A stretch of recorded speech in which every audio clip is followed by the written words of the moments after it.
Well, hello, and welcome to Gallifrey's Most Wanted. I'm Ross Aiken. I'm Old Who. No, but nothing can survive up there. And my name is Melvin Pena. I represent Yoo-Hoo. You mean you're with us, Lizard? And today we're traveling back in time with Sixie and Evelyn to meet Charles Darwin. I love me in historical, so let's jump to the synopsis from the amazing Big Finish Companion Volume 1, which I'm sitting on right now. I had to read for notes. And we'll be right back.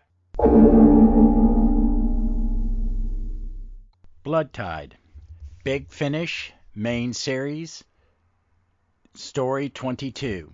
Writer, Jonathan Morris. Director, Gary Russell. Producers, Jason Hay Gallery and Gary Russell. Executive producer, BBC, Jacqueline Rayner. The Doctor takes Evelyn to the Galapagos Islands to meet one of her heroes, Charles Darwin. Elsewhere on the island, a sailor called Emilio is on trial for treason, but he is raving mad. The governor, Lawson, sentences the man to death. He then secretly informs his masters that he has sent them a new specimen. Later, the Doctor meets the sailor's sister, Greta, and she tells him of his brother's madness caused by the devilish creatures he saw while fishing. However, when they investigate Emilio's cell, they find him gone. Lawson traps him in the cell and summons a Silurian. While Evelyn and Darwin discuss the island's birds, the Doctor meets his captors, Tulak and Shavik, who are developing bacteria that they decide to unleash the Merker on Darwin's ship, the Beagle. The Silurians implant a homing beacon in Greta and pretend to let her and the Doctor escape. However, Greta sacrifices herself to the Merker, and with the signal destroyed, it returns to its lair. Meanwhile, Darwin and Evelyn find a hibernation chamber full of dead Silurians. Tulak infects Lawson with the bacteria, one that will wipe out all but the newborn humans, providing the Silurians with a new slave force and supply of food. Meanwhile, Shavak reveals that millions of years ago, Tulak conducted genetic experiments on apes, making them intelligent. For this, he was put on trial and exiled, along with his apes.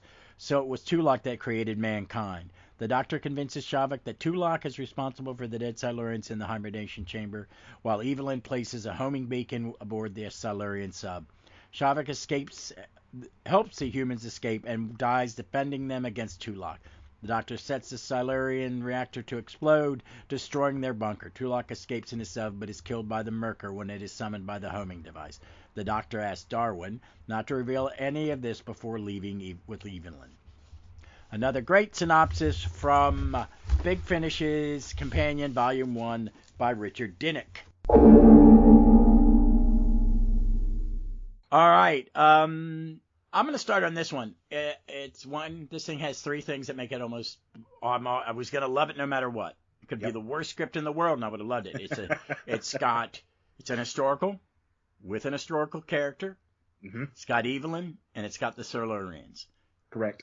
And then on top of it, this is about the time where, because I started listening to Big Finish as it was coming out, because I ordered the first cassette. I got the cassettes, and then I got the CDs. That's not even old school, Ross. That's preschool. Yeah, there wasn't even school back then. Yeah, but I had to get it mailed to me. And I enjoyed them, but and Sirens of Audio and some of the early ones, but they were finding their Sirens of Time, dude. Sirens of Time, whatever it was. Sirens of Audio is the podcast. Damn. But you could see them getting you could hear them taking their baby steps. Yep. As a company. Yep. And there's nothing, I don't mean that in a derogatory way. It's like, this is a very niche market. They were a very niche company. And they do amazing stuff. But once you got Evelyn in, and Araman, and the Fifth Doctor, and some of the stuff when they started kind of creating their own stuff, the quality of the stories just were leaps and bounds. And there's something about the quality of this one that I think it's one of those big giant steps. Yep. To where I think, because I've listened to Apocalypse Element, which is good, and there are ones before this that are good, and there are ones that they're classic spare parts and stuff like that. Yeah. But that this is of a quality that I would equate with what they're doing now with modern technology. With they get the best stars. They've grown as a company, and this sounds like it could have been made today. Yeah. with all that experience, and this is when they did it early. And I just think it's great. It's such a good story. It's just, and I'm just talking on the overall. It's just so well made. I loved it. I love it. Yeah, no, this is a huge hit for me, Ross. Like, I heard this one much more recently for the first time than you did. This is probably about 10 years ago that I listened to this for the first time. Mm-hmm. But coming back to this is more or less the platonic ideal of a Doctor Who story, by which I mean, or a classic Doctor Who story reinvented for audio, by which I mean, and my things are a little bit different than your list of why I think this is great. But like the 4-part structure, I mean, that's as classic Doctor Who as you get. Obviously, there were like 3s and 6s and variations on that. But like 4 parts is more or less like your template. The second episode is a runaround, like literally nothing happens. This is one of those ones where you can be like, split up and go in different directions and different tunnels and different quarters. Yes, I love it. But it's still entertaining. Oh, it is. That's not to disparage it. I'm just saying, no, it's just more happens more happens in episode 3 than happens in the other 3 episodes combined.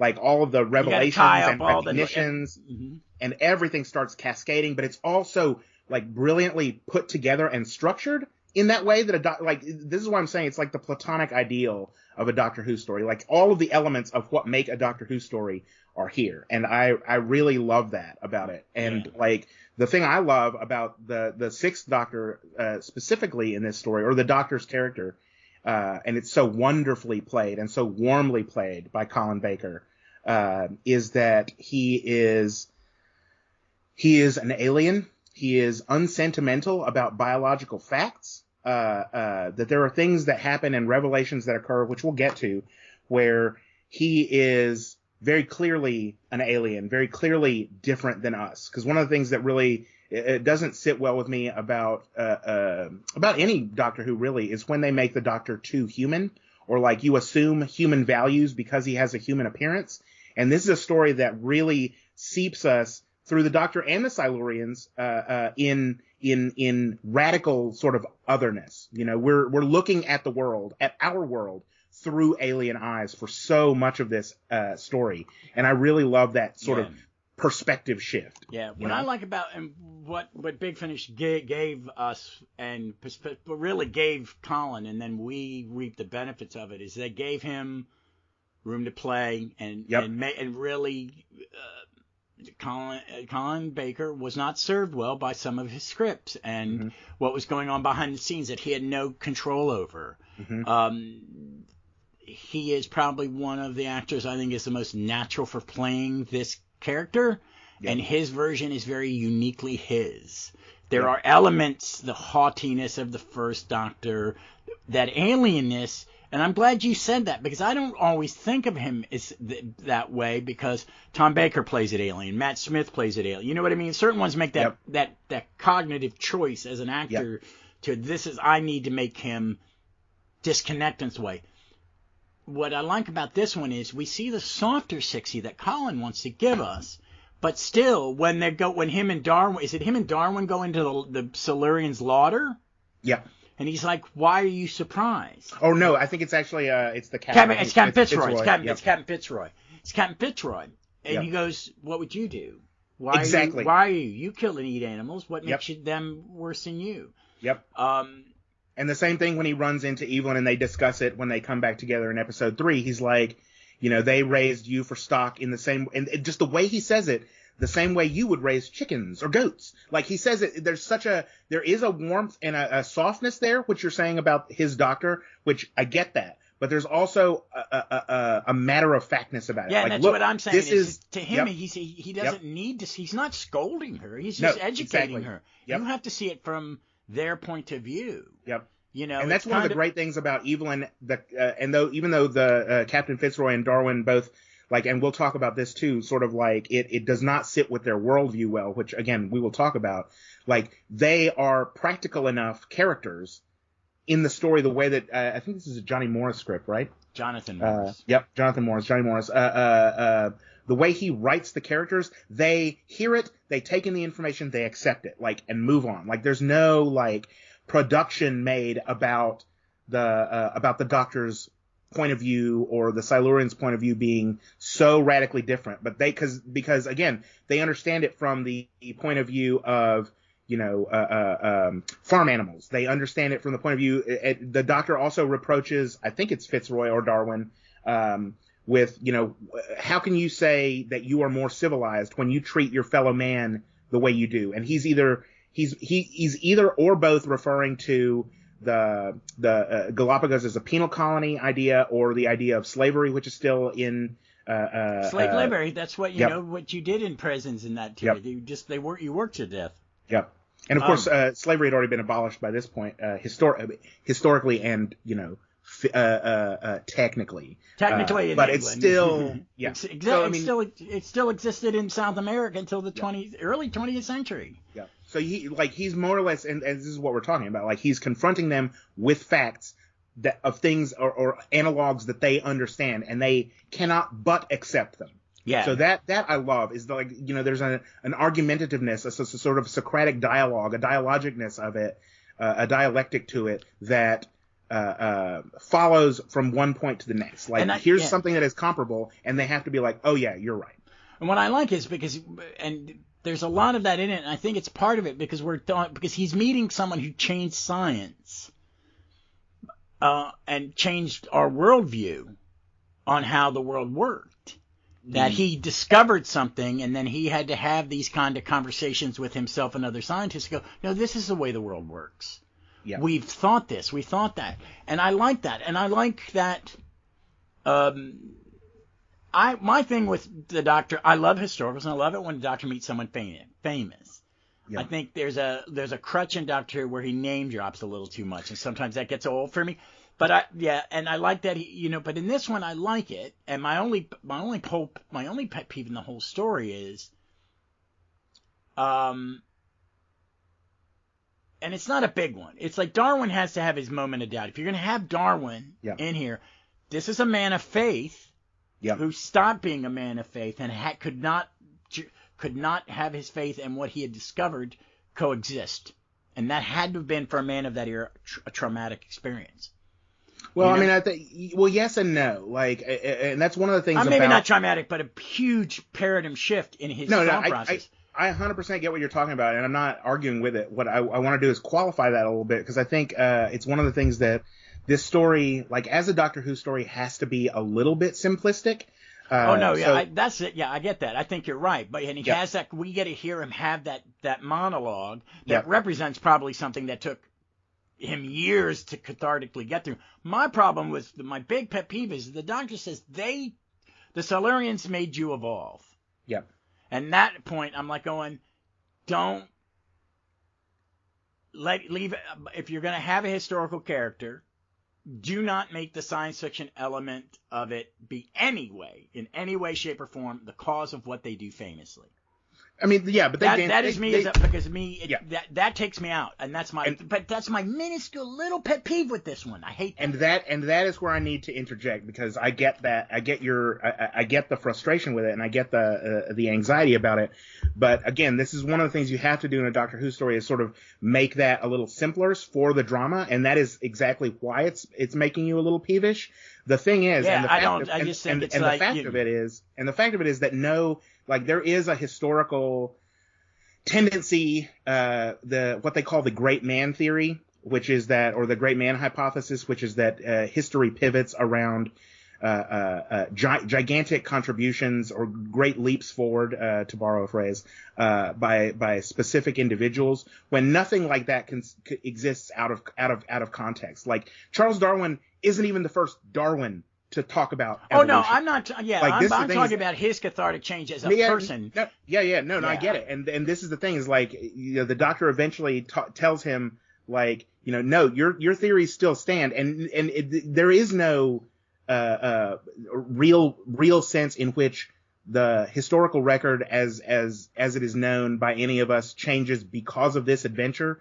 Like, the fact of the matter is that, again, even Darwin's own, I want to say it was his father, maybe his grandfather, Erasmus Darwin, had been written. It was his uncle, Erasmus Darwin, had been writing in the mid to late 18th century about geology and botany and the way that things change over time. And at the very end of the episode, or the very end of the story, so again, this is stuff that has been fermenting for a long time. Oh no, I know. I know this. One of the things we need to this is one of the things that we need to do is decenter Charles Darwin from that idea that he was the one who invented all this, more so and that his life was changed. No, I'm not saying that he did it. It's just that I'm talking. I don't care about that part of this story. I mean, I like it. It's about his. I do care about it. Well, no, but my thing is, because Darwin, the story of Darwin's part of it is interesting because this is a man.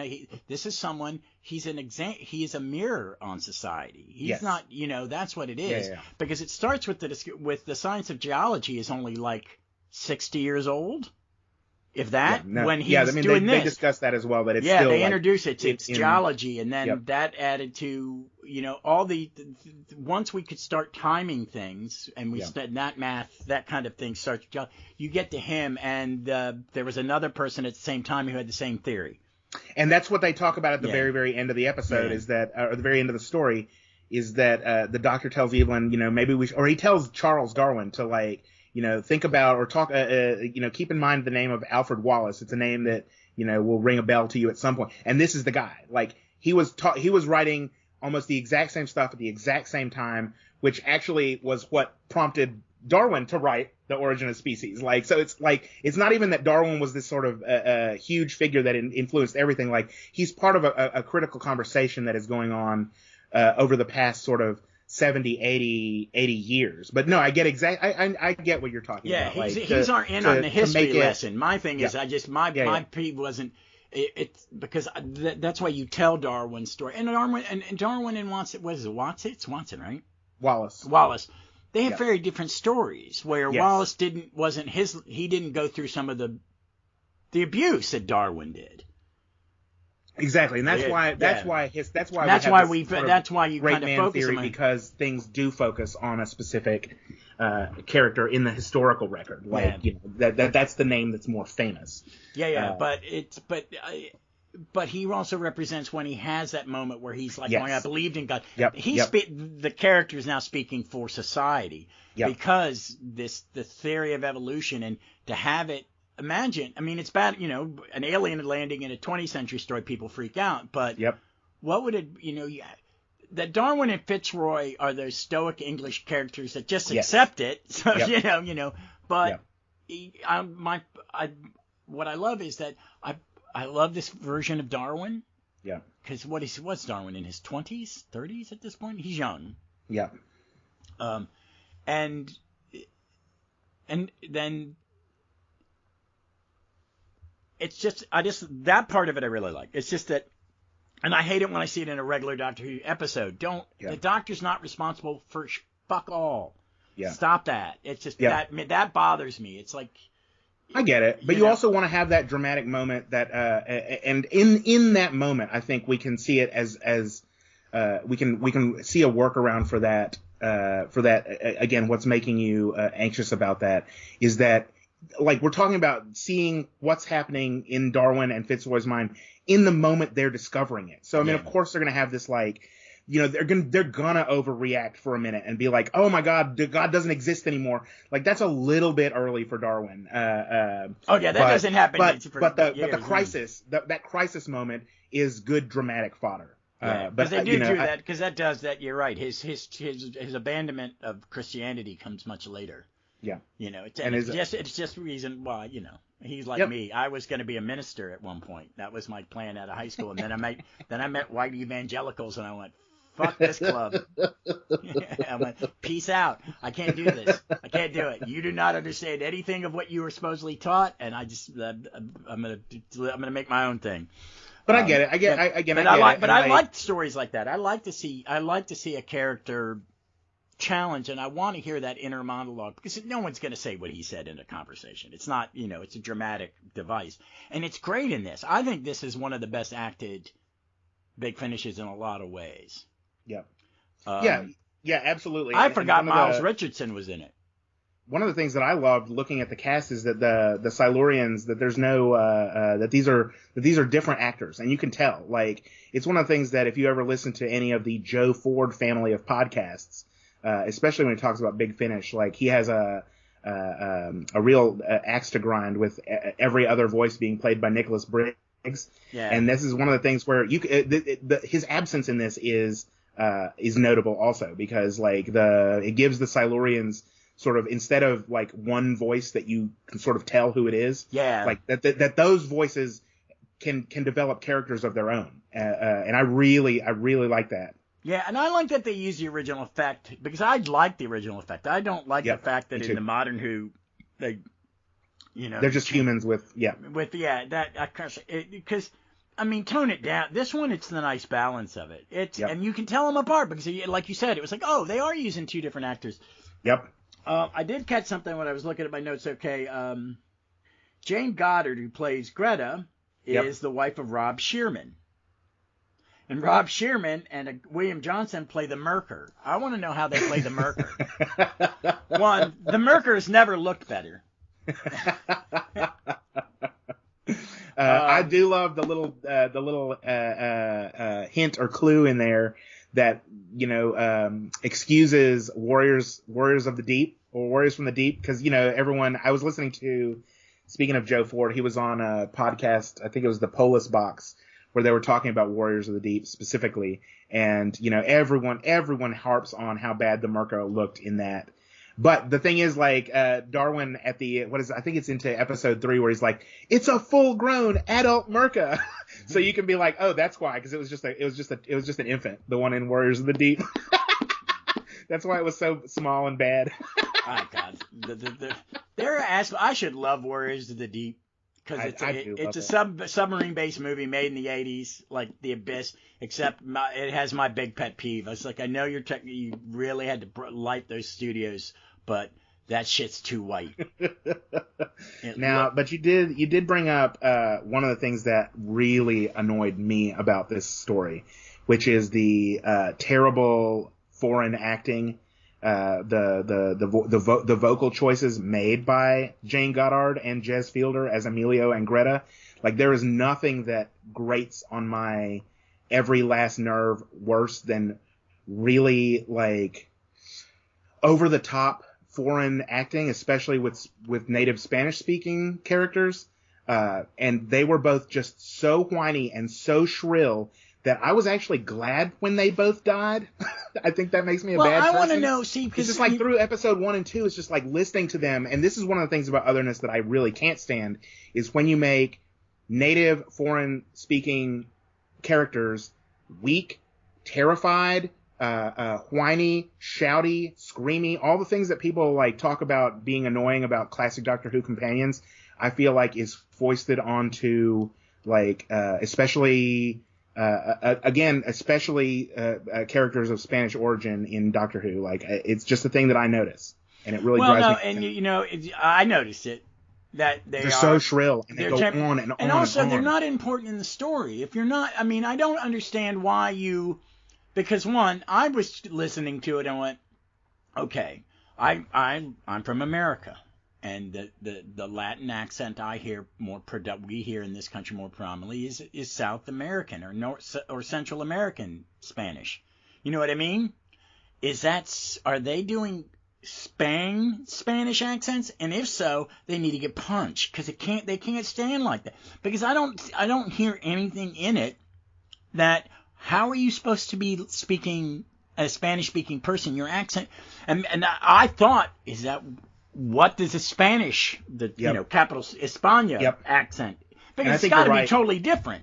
Yeah, because they do. I think you're right. I think they do pronounce, especially and one of the big differences is that the Z's and S sounds in Spain in European Spanish are pronounced like a TH. And that is definitely how these characters do it, instead of the S sound. So that is a little. So that's I am a right, bit of because an it doesn't annoyance sound. as well. They don't sound to me. They did not sound like Latin. Yeah, American they definitely natives. do not speak like indigenous Americans. And they definitely speak Spanish and with the Spain point, inflections, and at this which is point, annoying also. Wouldn't they be mostly, because they'd be a mix at that point because of colonization. Yeah. Because there was a lot more intermarriage. There was a lot more intermarriage in South America. Yeah. But I thought it was like, that's not even, did you even try? Yeah, and those particular characters are supposedly natives either to the Galapagos Islands or of Ecuador, from where they're bringing the prisoners from. Which is also weird that an English should be an English governor on an island that's housing Ecuadorian political prisoners. It just seems bizarre to me. Is this after they're free nations now, right? This is after Bolivar, right? I'm not 100% sure what time of the so it may not be. Maybe that part is. I should have looked that up. But they're just terrible in their race. It's unintentional racism. So the Beagle is 1830, but so this is between 1831, it looks like, and 1836. So I'm not sure what the geopolitics are. There was it was this big domino effect of revolutions that went straight down. But it's quite clear that the governor that lost. I mean, his name is Lawson. He's definitely not a Spanish governor. And I don't even who would. It's just, or Ecuadorian. Yeah, it makes no sense, and it's just, so why are they in it? If you're not gonna, don't have her be shrill. Have her go on the adventure with you. Yep. Jesus, how hard was that? Yep.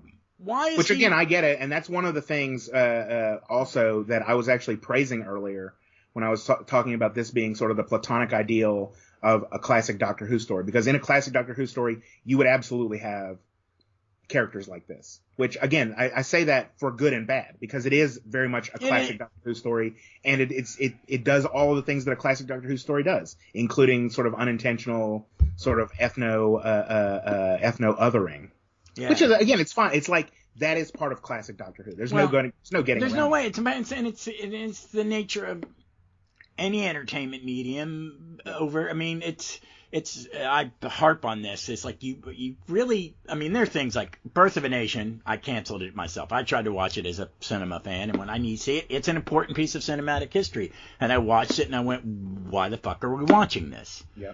It's, yes, he created the epic, but this epic is a fucking horror show and should not be viewed. So, but you don't get to point C without going to point B. You got exactly. Art is progressive, and we learn and we alter and write. We're seeing massive shifts in it now with the way of casting. But there's and this is a little too late for this kind of thing to happen, I think. But I understand why it happens. It's just a little late. That's kind of like, this thing ends up being a great story. Yeah. And it, like you said, it is the perfect Doctor Who structure, and they get it right. Yep. Sometimes when they're doing these audios in 4 parts, did you really need that? That cliffhanger was kind of wedged in there, but and they got away, and they took it, and they finally got away from it. But sometimes when I was listening to this, I could see this on television. Yeah. In my head, Absolutely. This is the script that, if you had given this to Colin Baker and Maggie Staples, they would have absolutely gone nuts with it. They would have absolutely loved it. Would have been beautiful. This is one of those ones where I'm going, if you're going to animate shit, why don't you do a set of Sixies with Evelyn?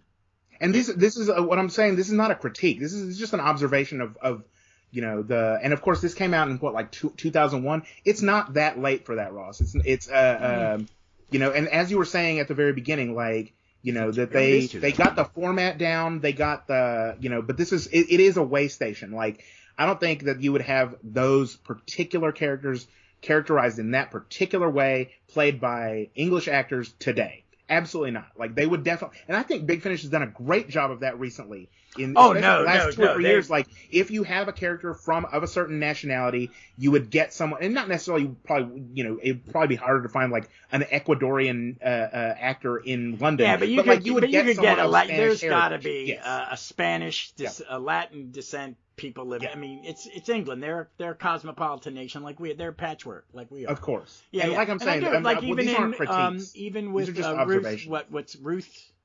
Oh my goodness, the actress that is playing in the show and also plays Colin Baker's companion Hebe. Ruth Madeley. Ruth Madeley. They have an act. It's the character's uses a wheelchair. They hire an actor who uses a wheelchair. So yeah, I mean, this is the thing. Like, we're 20 plus years since this came out. Like, this is a great Doctor Who story for when it came out. And again, it's not that there aren't, things that we could criticize or point out about it now. We're picking nits for this. Yeah. Because that's it. Because I again, don't think about it until annoyed by that. Yeah, I hear it. I've listened to it 3 times in the last 2 weeks, and it was like, God damn, man, what the fuck? It just it bothered me. I don't remember it bothering me, but I'm like, it's like you could have done something with these characters, and that's kind of like I always say it. The Dr. Lance, he meets a greengrocer, and they save the universe from the Daleks, and the greengrocer becomes this great. Why isn't this woman go save her brother? Yes. It's an opportunity instead of having it be it's Maggie and the heroic Captain and Darwin. And I like Captain Fitzroy as a character because he's an open-minded, you know what I mean? Yes. He's not Yeah. The only villain, the only cartoonish characters are the villains, and that's fine. Yep. But I like that the bad guy, when they go, they've controlling you, help us. And he's like, no. I'm going to stay on there. And they're like, what the fuck? Yeah, no, we need to talk about the Silurians as well, because you're talking about the character, and that really sticks out in this story.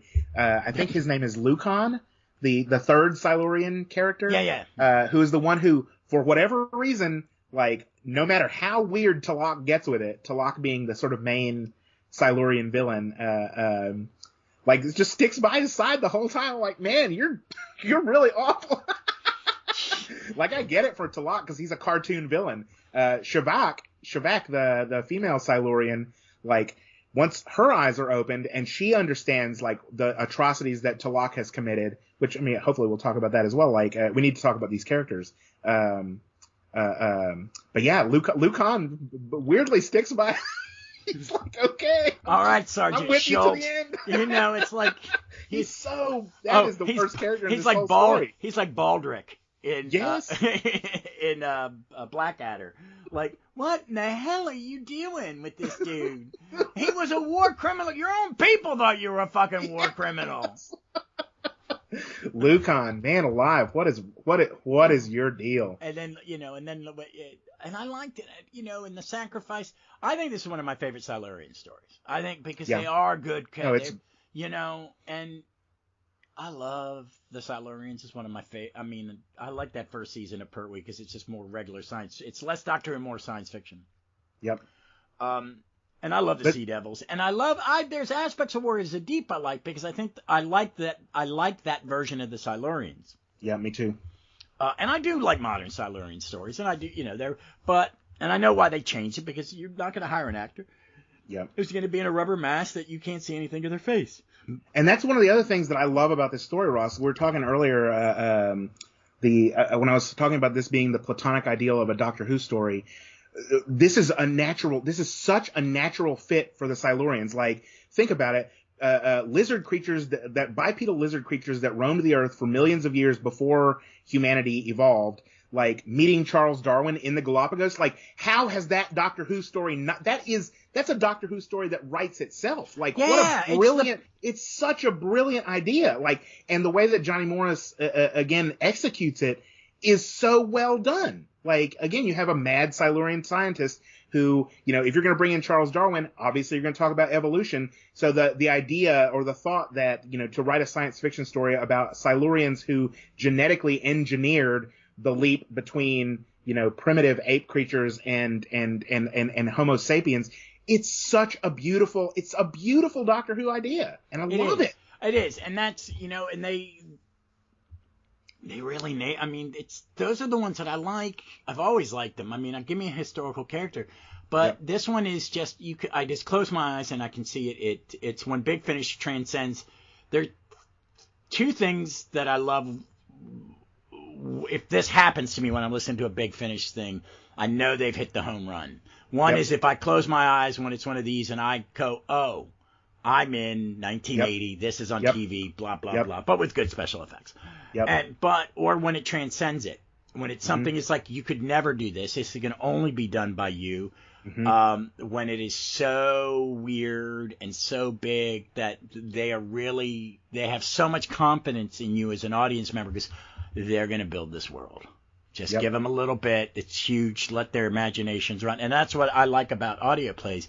And it's like Wild Blue Yonder, Jeff had said this could have been done by Big Finish, and he meant it, I think, that way.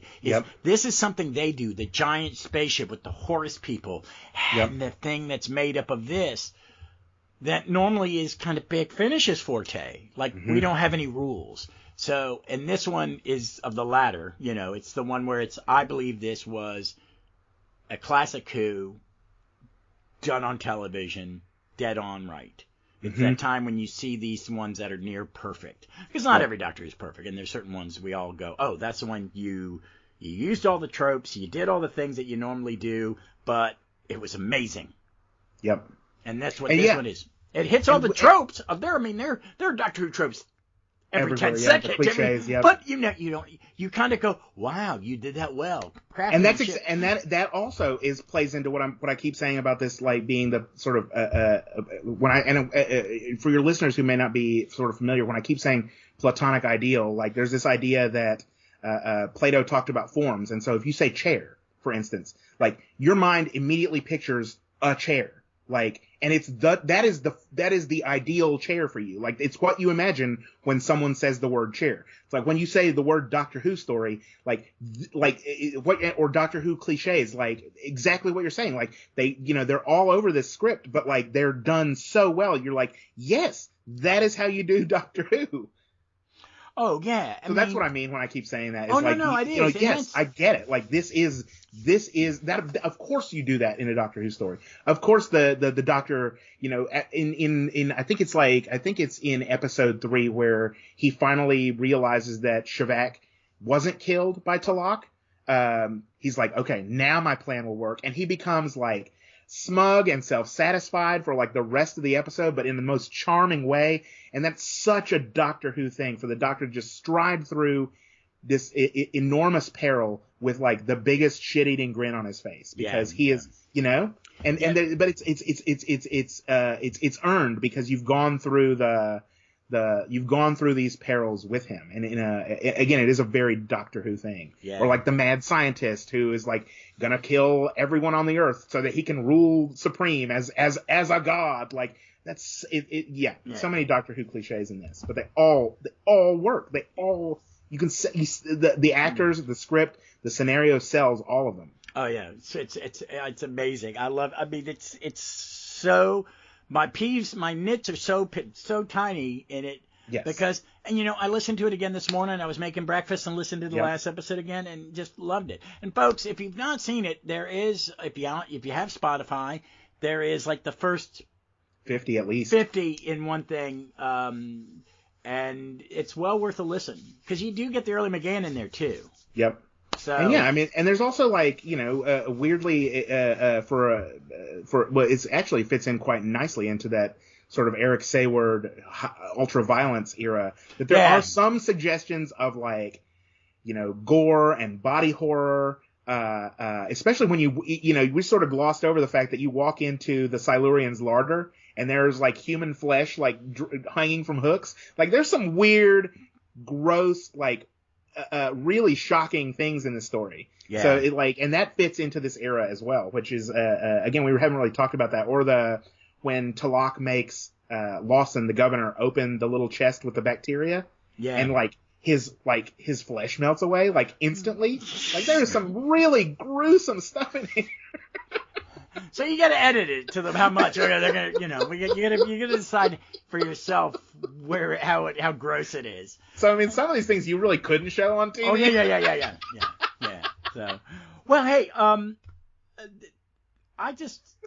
I wanted to say let's just talk about Maggie Staples very quickly. Please. It's just as always, she's amazing. Yep. Evelyn is. I have like, if I was to have to name my top 10 companions, and I'm not going to try that right now, I would put 3 or 4 Big Finish ones in that list. Yes, easily. Yep. She's character from the beginning. I would have 3 Paul McGann ones right off the top. Yep, me too. Boom, boom, boom. Yep. At least. Yeah, and she is one of my favorite all-time companions. I think she is my favorite Sixie companion, but I do have a soft spot for Flip and Constance. Oh, of course. Too. But like Maggie Staples, she's just like, from minute one, like if you've never heard any of her art or don't know anything about her character, one of the things you were mentioning a minute ago about just like listening to this story on Spotify, one of the great things about this particular story, Bloodtide, is that it's such an easy listen. Like you're saying, you can listen to it while you're eating, while you're making breakfast. You can listen to it because it's like, it's easy to follow. It's very linear, but like the characters also just like are so engaging, so comforting. Even if you've never heard an Evelyn or Maggie Stables story before, like this is a great story to just dip in and get a flavor of her character, because she is so gentle. She's so kind. Her voice is so warm. There's something just so ingratiating and welcoming about hearing her voice. And it's one of the good things, we're talking about, or mildly criticizing having them split up in episode 2, but it gives you more chance to see her interact with the captain. It gives you more chance for her to interact with other characters, aside from just the Doctor, because you get enough of the way that they interact, like just to spend time with her and see how she meets various challenges. Like as an old lady, more or less, I can picture her just like wearing a cardigan and in her house slippers, traipsing around the Galapagos. Like there's something so charming about that. Yeah, it's amazing how good she is. And you were saying how easy it is to listen to. Yes. I know audio is hard for some people. I get it. Yep. I get it. We're a visual medium society.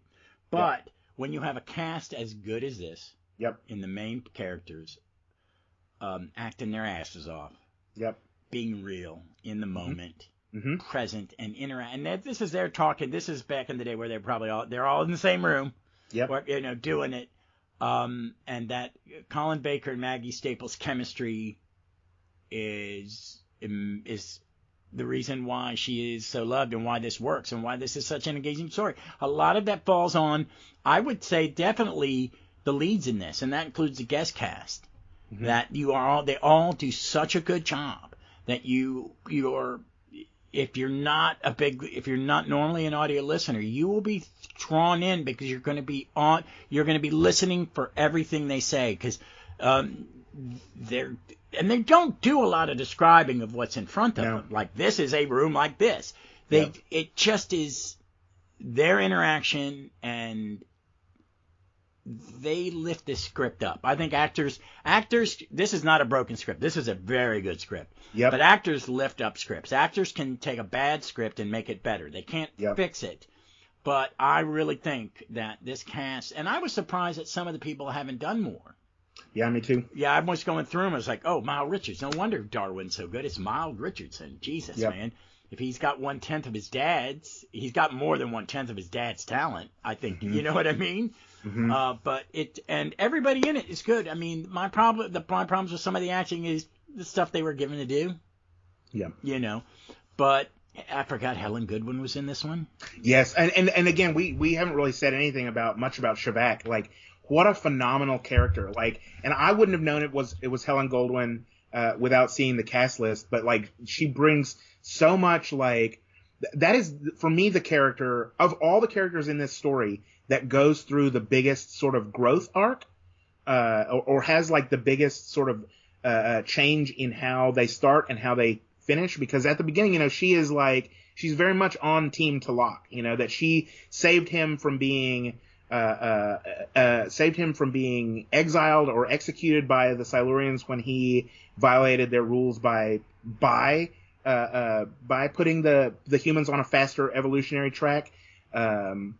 But once she realizes his role in the genocide, not only or the changing of not only the humans but also the attempted genocide of the Silurians, like it really hits with her, and like she goes through quite a big journey in the way that she approaches what she feels her character motivations are. And I again, through a vocal filter, it's really hard to like get that kind of attachment to a character, but she manages it. Oh, and she does. She does. Cool. It's so cool. And that's what and what her character does. And I like it when my big thing, one of the things I really like about what Davies did, and it was continued in Modern Who, is that we don't call them monsters anymore.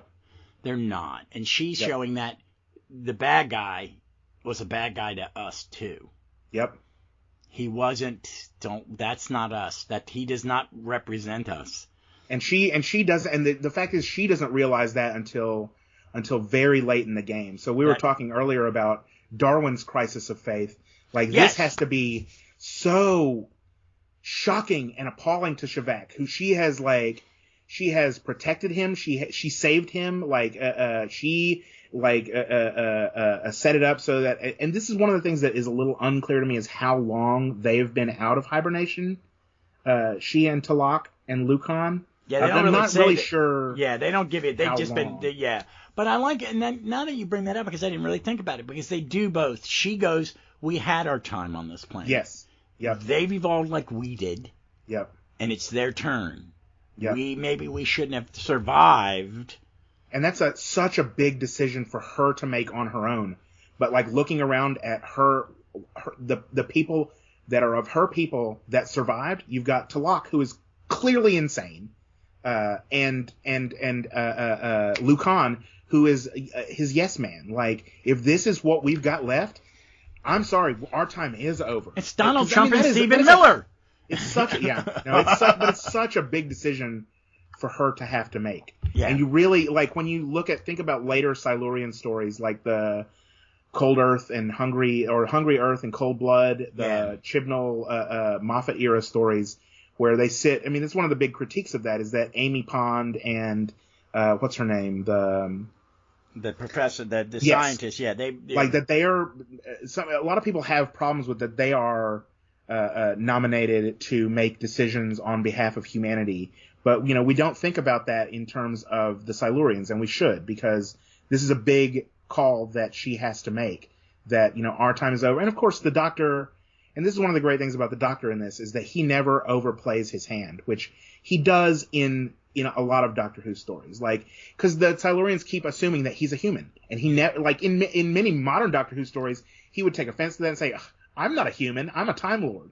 Like, he lets them think he's a human so that he can continue to manipulate the situation and have it serve his needs. But to have Shavak make those decisions on what she believes is on behalf of her entire species.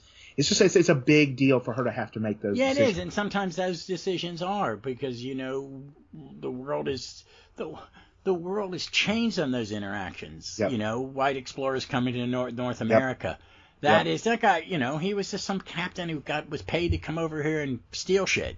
Yep. Or to claim steal some land and stuff. And it's like those interactions. It's not the big leaders in big conference room. Sometimes it's the people in the moment at the location having to make real-time decisions, and Sherlock has to make one. It's like, I can't let my people do this. Yeah. I have to stop it, and if it means we're dead as a race, we're dead as a race. We had our time. And of course, the Doctor can't disabuse. There's not time or space to be able to disabuse her of that notion, because he knows that in 100 years' time he's going to run into them what is it, like, I keep thinking it's Doctor Who and the Silurians. Like, he knows he knows that there are other Silurians out there, they are exist in the future. He can't tell her that time. Yep. You can't tell her there are the rest of you there.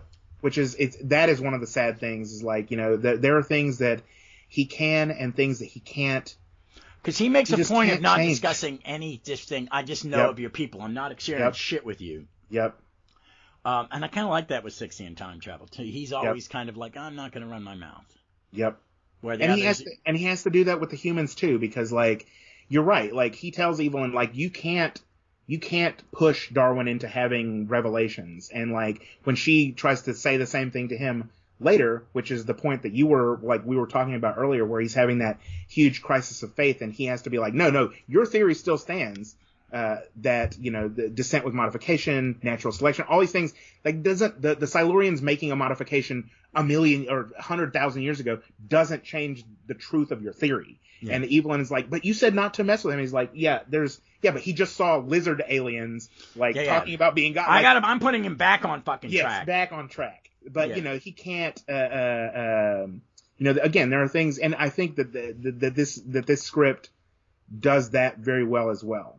He does, and he never tells Darwin or the captain that he's not human. Like, he never disabuses them of that notion, which, even the Sixth Doctor could could do that on occasion, like when he, feel insulted or moved to correct people when they assume that he is a human. Yeah. Well, let's go ahead and wrap this up. Yep. At a scale of 1 to 10, I give this one like a 12. I really do like it because it's so listenable. I mean, I've listened to this one a bunch. I'm glad, and it'd been years since I listened to it. And it was like, oh, good. Because we're right in the middle, because I looked to see what the next one was, so I could invite you to do it, in Sandman. Mm-hmm. Okay. Which I find very creepy, that the Doctor has another name. It's the one that one I'm less familiar with, so I'm eager to. It's basically it's basically the legend of the Doctor takes many forms. Yep. And the Doctor runs into one, and it's a little creepy as we get closer to the pirate musical one, which I thought was sooner, but we will do it. You're just overeager. Just overeager. I've only listened to that one a couple times. I'm not a musical person, Yep. So sometimes highest recommendations out there for this for Bloodtide. Like Ross said, it's free on Spotify. If you've never heard it before, it is, and this is the thing Ross was saying earlier. Like he and I are, and probably most of our listeners are at least a little bit schooled in what audio drama is, how to listen to it. But this is one of those audios where you can. It is such, like, even as practiced as we are in that, again, like the habit of drama, like, this is such an easy one. This is even easier to listen to. Like, it's such an ingratiating and welcoming listen. Highest marks for this one. Absolutely. All right. So real quick, any recommendations this week? Oh man, that's a great question. Hey man, you don't have to have one. My head, shoot. Oh, I watched a movie earlier this week that I really, really loved. It's called The Boys from County Hell. It's an Irish sort of family drama horror film from 2021, just a couple of years ago, where a couple of lads sort of in the sort of a suburb, a city suburb, are involved in their dad owns a contracting business, and so they're going to put up a freeway to go around, a bypass, and they disturb an ancient evil. So it is amazing. It's funny. It's moving. It's weirdly scary. I really, really loved it. All right, that's awesome. So, The Boys from County Hell. Oh, cool. Well, my recommendation is, if you're a comic fan, many years ago in the late 70s, early 80s, Marvel got some toy contracts. One was Micronauts, one was Shogun Warrior, and the other was Rom. Rom was the first action figure ever put out by Parker Brothers. The toy lasted 10 seconds, but the comic ran for a decade. And it is a wonderful comic about this warrior from outer space who is trapped in this armor, who is fighting these evil things called the Dire Wraith that are hidden on Earth. And when he kills them, the humans can't see that they're aliens, only he can, and it's Bill Mantlo, who created, I'll put it this way, Micronauts and Rom and Shogun were toys that didn't last long at all. Mm-hmm. But Micronauts and Rom both ran for about a decade. Mm-hmm. And they had very little to do with the toy after about page 3. Because it's all the genius of Bill Mantlo. Mm-hmm. He created Rocket Raccoon. He did a wonderful 10-year run on Hulk. He lives in an assisted living home. He was run over in a hit and run. He had terrible brain damage. But he was I consider him one of the greats. And a lot of comic fans do. And if you can afford it and get it, because this stuff's been out of print for 35, 40 years because of licensing. Hasbro owns the license. Marvel was finally allowed to negotiate with Hasbro. So what they're doing is they're knocking out 7 omnibuses very quickly. To get them out in the next year, because they'll lose the license again. But also the good thing with the Rom one, because they entrench Rom so much in Marvel Comics, like I have all the Power Man Iron Fist, but one issue is missing from the collections because Rom's in it. So, but it's good. And the great Sal Buscema draws it, who I love, and it's worth it. I bought the first one, and normally I kind of jump in and out between Rom, but I refer to it as the Romnibus. And a lot of people my age are loving it, and it's fun, and it's just basically good, well-written science fiction, and nothing too Bill Mantlo doesn't reinvent the wheel. He just tells a good story. It's got some dated, cheesy comic book dialogue, but it's got all this other thing quality. The haunted monster, and you buy it. You know, like I've been doing this. I've been fighting the monsters for 200 years. I've landed on this planet, and these two humans are being kind to me, and I will protect them. And it's wonderful. I can't wait. When I hang with this, I got to edit a couple podcasts, and I'm gonna sit the rest of my day off. I'm gonna read Rom. And love Fantastic. It. All right, folks, as always, thank you for listening, and we look forward to seeing you somewhere in time or space.